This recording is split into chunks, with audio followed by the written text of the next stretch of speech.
लोगों को अब जेनरिक दवाइयों के लिए भटकना नहीं पड़ेगा, वहीं सस्ते दर पर दवाइयां उपलब्ध कराई जाएगी। नागरिकों को उच्च गुणवत्ता की जेनरिक दवाइयां सस्ती दरों पर आधी कीमत में सुलभता से उपलब्ध कराए जाने के उद्देश्य से मुख्यमंत्री सस्ती दवा दुकान योजना के तहत कोटा नगर पंचायत के बस स्टैंड परिसर में धन्वंतरी जेनेरिक मेडिकल स्टोर की शुरुआत की गई।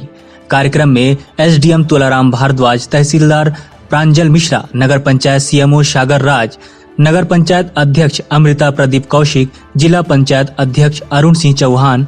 पर्यटन अध्यक्ष अटल श्रीवास्तव, ब्लॉक कांग्रेस अध्यक्ष आदित्य दीक्षित, विधायक प्रतिनिधि विकास सिंह, कुलवंत सिंह, संदीप शुक्ला, अमित गुप्ता सहित नगर पंचायत कोटा के कर्मचारी उपस्थित रहे। कोटा से News+21 के लिए रमेश भट्ट की रिपोर्ट। प्रचार प्रसार की जिम्मेदारी हमारे नगर वासियों को है, हमारे वार्ड के लोगों को है और यहाँ पर सभी को जब हमारे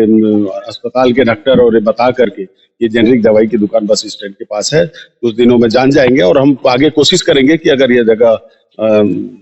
लोगों को आने में असुविधाजनक है तो अब मेन रोड में भी उसके लिए व्यवस्था बनाई जाएगी।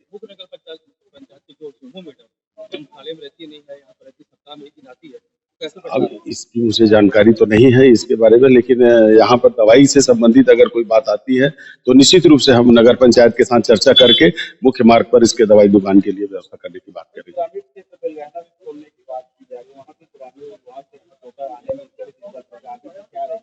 उसके लिए मैंने माननीय अटल श्रीवास्तव जी से कहा है और मैं स्वयं भी उसके लिए पत्र लिखूंगा विभाग को कि यहाँ पर भी बेलघाना में भी उस क्षेत्र के वासियों को यहाँ तक आने में तो दिक्कत होगी और वहाँ पर भी एक इसी तरह जेनरिक दवाई की दुकान खुल जाएगी तो उस क्षेत्र वासियों को भी उसका लाभ मिलेगा, इसलिए मैंने इसे मांग की है।